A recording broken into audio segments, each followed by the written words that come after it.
पुनर्जन्म के विषय में हम बता रहे हैं। बहुत से जन्म आज के वक्त में आपके सामने हमने रखे हैं उदाहरण, और प्राचीन काल में हमारे जिन जिन महान ऋषियों के जन्म हुए उनके विषय में भी हमने आपको बताया है। प्राचीन काल में भी पुनर्जन्म होते थे और आज के वक्त में भी पुनर्जन्म होते हैं। कुछ को वे याद रह जाते हैं और कुछ को याद नहीं रहते। ऐसे ही आज हम आपको बता रहे हैं ऋषि वामदेव के विषय में। वामदेव ऋषि ऋग्वेद के चौथे मंडल के ऋषि हैं। ऋग्वेद में कुल 10 मंडल या अध्याय आप कह सकते हैं। उनमें जो चौथा मंडल है, चौथा अध्याय है, उसमें जो मंत्र हैं वो वामदेव ऋषि के मंत्र हैं। वामदेव गौतम ऋषि के पुत्र थे और माता के गर्भ में ही उनको अपने पिछले बहुत से जन्मों का ज्ञान हो गया था। उन्होंने सोचा मां के पेट से बाहर कैसे निकलूं। जिस तरह से सब मनुष्य जन्म लेते हैं उससे कुछ अलग तरह से मुझे जन्म लेना चाहिए।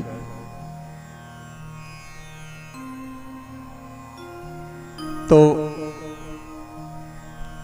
सुनहरे पक्षी की तरह वे मां के हृदय से बाहर निकले। ऐसी उनके बारे में धारणा है।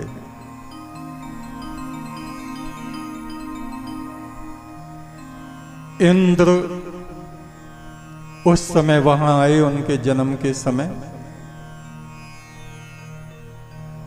और इंद्र उनको ज्ञान देने लगे। वामदेव ऋषि ने कहा, इंद्र तुम देवताओं के राजा अवश्य हो, किंतु तुम्हें आत्मा का ज्ञान नहीं। तुम रात दिन भोग विलास में लगे रहते हो, और जिसकी भोग वृत्तियां प्रबल होती हैं उसको कभी शांति नहीं मिलती। तुम्हारी चिंता, तुम्हारा भय, तुम्हारी उद्विग्नता को पूरा देवलोक जानता है। मुझे अपने बहुत से पिछले जन्म याद हैं। वामदेव ने कहा,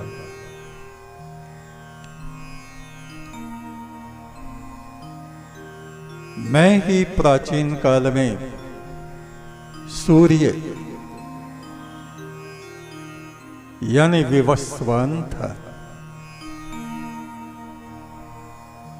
मैं ही मनु के शरीर में जाके स्थित हुआ। मैं ही काक्षीवान ऋषि था। मैं ही भृगु ऋषि का पुत्र उष्ण शुक्राचार्य था।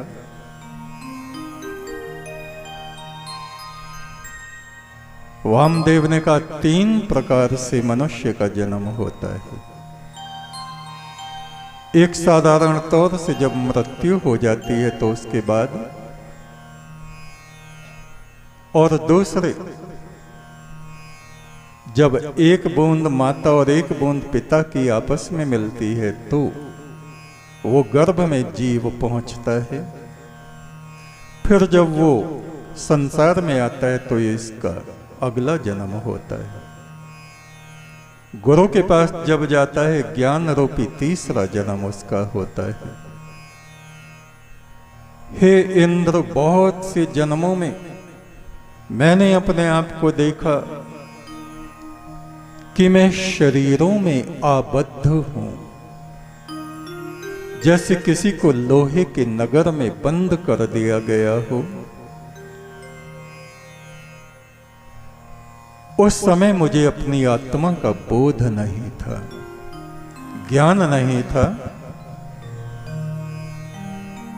मैं अपने आप को शरीर में कैद समझता था और इस जन्म में ऋषि गणों की कृपा से, ईश्वर की कृपा से मुझको आत्मा का दर्शन हुआ, तो मैं संपूर्ण विश्व ब्रह्मांड में ईश्वर की एक किरण बनकर, सुनहरा पक्षी बनकर जहां तहां स्वतंत्र हुआ उड़ा फिरता हूं।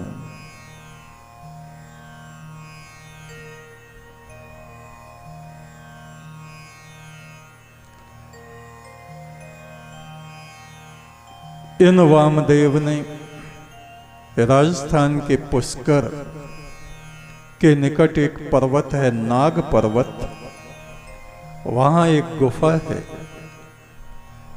उस गुफा में इन्होंने तपस्या की और वेद मंत्रों की रचना की।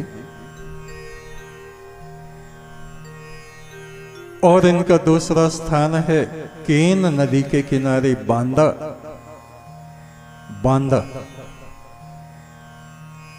वहां इनका आश्रम था और वहां भी इन्होंने ऋग्वेद के मंत्रों की रचना की। और वे ही मंत्र सामवेद में भी पाए जाते हैं। वामदेव ने ही संगीत को गायन में परिवर्तित किया। बांदा में आज भी ऐसे पत्थर हैं जिनमें से संगीत की ध्वनि निकलती है।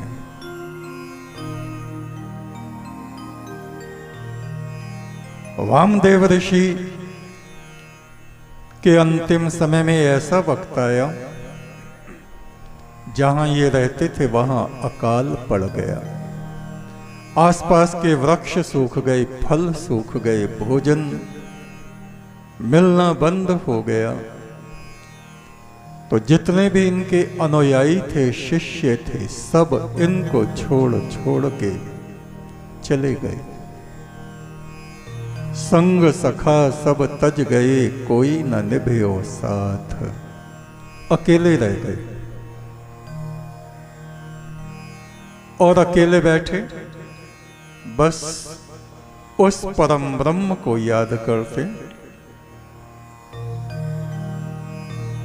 जो मंत्र उन्होंने रचे थे, वेद मंत्र उनका गायन करते रहते। इंद्र वहां आए और इंद्र का स्वभाव था ज्ञानी पुरुषों से द्वेष रखना। वह सोचता था तुझसे ज्यादा सम्मानित इस विश्व ब्रह्मांड में कोई दूसरा होना नहीं चाहिए। वहां पर आके वो वामदेव के ऊपर हंसने लगा। कहिए ऋषिवर कैसा चल रहा है। ऋषि वामदेव ने कहा, हे इंद्र, हम उन लोगों में से नहीं हैं जो तुम्हारी तरह से स्वर्ग में 56 भोग खाते हैं। हमारे लिए नदी का जल और वृक्षों के पत्ते पर्याप्त हैं। उस समय वो कुछ घास को घोट पीट के उसको उबाल कर खाने के लिए कुछ बना रहे थे। उन्होंने कहा, हे इंद्र,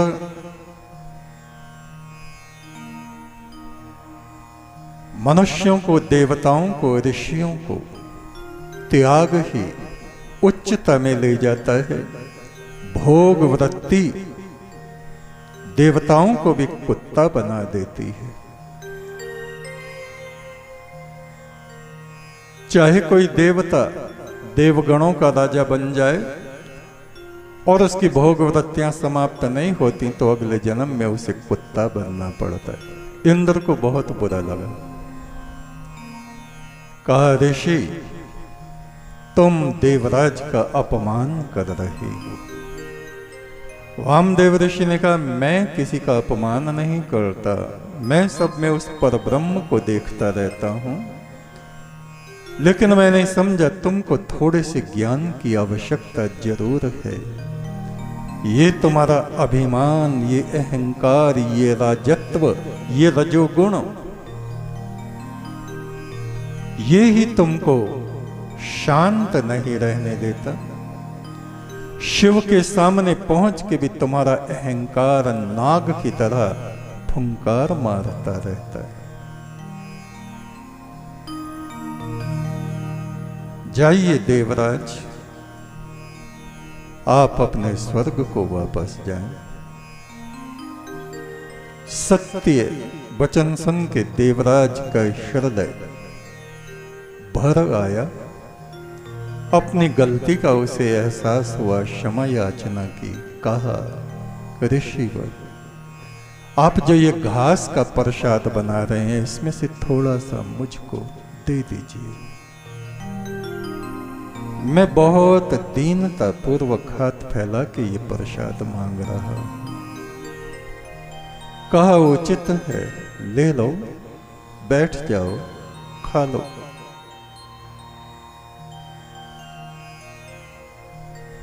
ऋषि वामदेव के समय में ही एक ब्रह्म राक्षस था,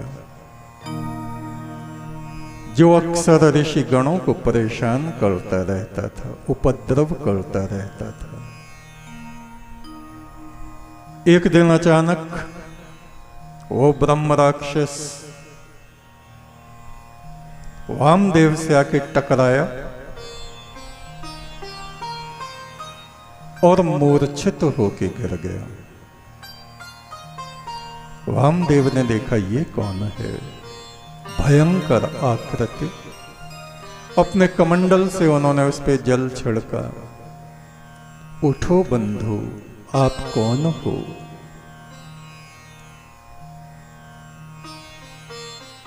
ऋषि वामदेव के स्पर्श से वो ब्रह्म राक्षस आसुरी भाव से छूट गया।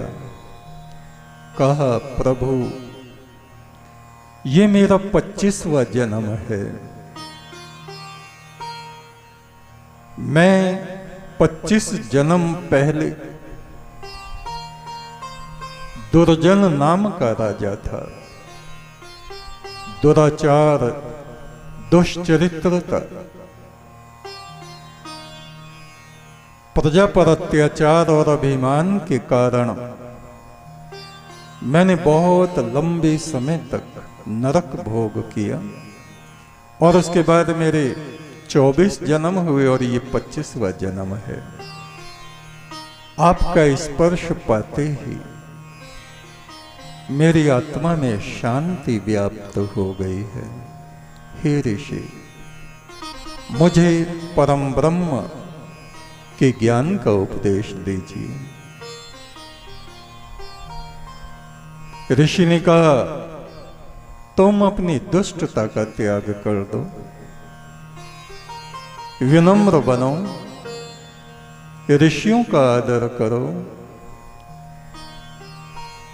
सभी की सेवा करो, तुम्हारा कल्याण होगा।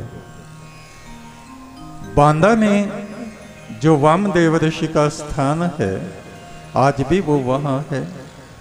पुष्कर में वो गुफा भी आज है। बांदा में वो आश्रम ऐसा है जहां प्रभु राम, लक्ष्मण और सीता वनों को जाते समय 11 दिन वहां पर ठहरे थे, ऋषि वामदेव के आश्रम में।